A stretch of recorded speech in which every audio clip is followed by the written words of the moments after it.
Hi friends, ఈరోజు తోటకూరలో egg paneer curry కలిపి ఎలా చేసామో చూద్దాం. చూసారా ఎంత కలర్ఫుల్గా ఉందో.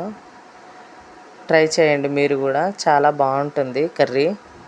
ఒక కుక్కర్ తీసుకొని తోటకూర మంచిగా కట్ చేసి పెట్టుకున్న తోటకూర కుక్కర్లో వేసుకోవాలి. నేనైతే ఒక 2 పెద్ద తోటకూర కట్టలు తీసుకున్నానండి. చింతపండు, కరివేపాకు, పచ్చిమిర్చి, ఉల్లిగడ్డ, టమాటా 1 బై 1 ఒక్కొక్కటి వేసుకోవాలి. చింతపండు వేసుకోవడం వల్ల మంచి టేస్ట్ వస్తుంది. ఇలా ట్రై చేయండి ఫ్రెండ్స్. ఇది మా అత్తమ్మ దగ్గర నేను నేర్చుకున్న, చాలా బాగుంటుంది. చింతపండు, పచ్చిమిర్చి, కరివేపాకు, ఉల్లిగడ్డలు, టమాటా, కొత్తిమీర ఇవన్నీ వేసుకోవాలి. కొంచెం సాల్ట్, కూరకు తగ్గట్టు ఇప్పుడే వేసేసుకున్నా నేను. పసుపు, కొంచెం కారం పొడి, అల్లం వెల్లుల్లి పేస్ట్ ఇవన్నీ వేసుకొని కొంచెం ఆయిల్ వేసుకోవాలి. అది ఎందుకు ఆయిల్ వేసుకోవాలంటే కొంచెం అది పొంగకుండా ఉండడానికి. కుక్కర్ మూత పెట్టుకొని ఒక 5-6 విజిల్లు రానివ్వాలి. చూడండి ఎంత బాగా ఉడికిపోయిందో. చూడండి చాలా బాగుంటుంది. ఇలా ట్రై చేయండి ఫ్రెండ్స్. తోటకూర మామూలుగా పోపు వేసుకొని చేసుకుంటాం డైరెక్ట్. ఇలా ఉడకబెట్టుకొని చేసుకోండి, చాలా బాగుంటుంది.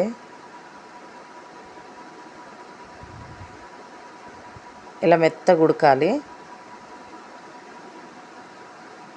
ఇంకొక కడాయి పెట్టుకొని అందులో కొంచెం ఆయిల్ వేసుకొని పన్నీర్ ముక్కలు వేసుకోవడానికి ముందు కొంచెం సాల్ట్ను పసుపు వేసుకుంటున్నాం. ఎందుకంటే పన్నీర్ ముక్కలు గిన్నెకు అంటుకుంటాయి కదా, సో అట్లా అంటుకోకుండా పన్నీర్ మొత్తం చిన్న చిన్న క్యూబ్స్లా కట్ చేసుకొని ఇట్లా వేపుకుంటున్నా.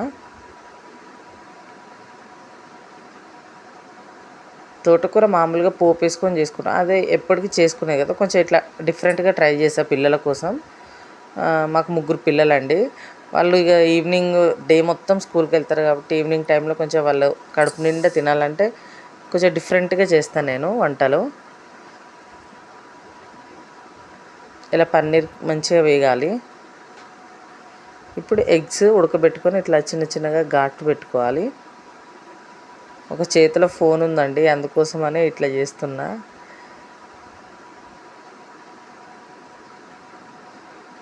ఇప్పుడు అదే గిన్నెలో ఎగ్స్ కూడా వేసుకొని గోల్డ్ కలర్ వచ్చేదాకా వేయించుకోవాలి. చూసారు కదా, ఇలా వేగాలి. ఇది అందరికీ తెలిసిన ప్రాసెసే, ఎగ్స్ వేయించుకోవడం.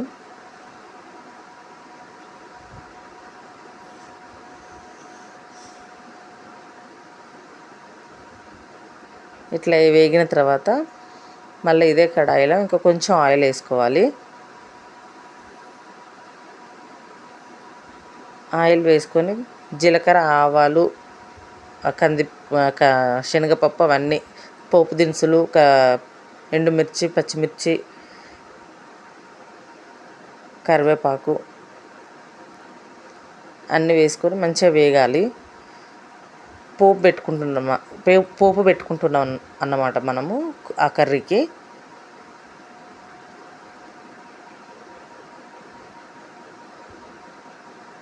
ఇప్పుడు ఇందులో కొంచెం ఇంగువ,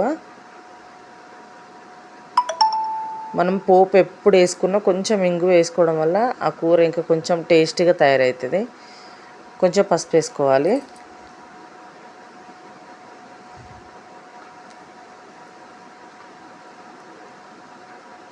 ఆ తర్వాత మనం ఉడకబెట్టి పెట్టుకున్నాం కదా తోటకూర, అది వేసుకోవాలి.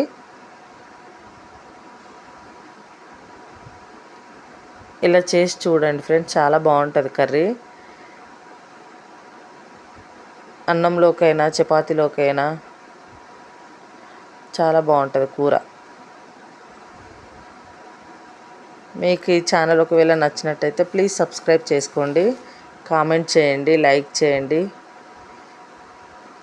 చూసారు కదా, ఇంకా పన్నీరు వేసుకుంటున్నా.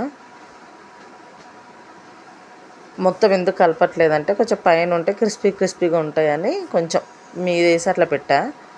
తినేటప్పుడు కొంచెం క్రిస్పీగా ఉంటాయని.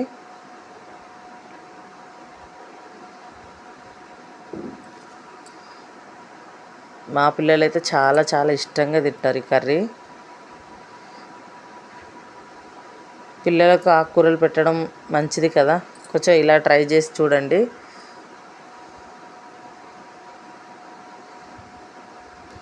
Okay friends, thank you. మీకు ఈ వీడియో నచ్చినట్లయితే ప్లీజ్ సబ్స్క్రైబ్ చేసుకోండి.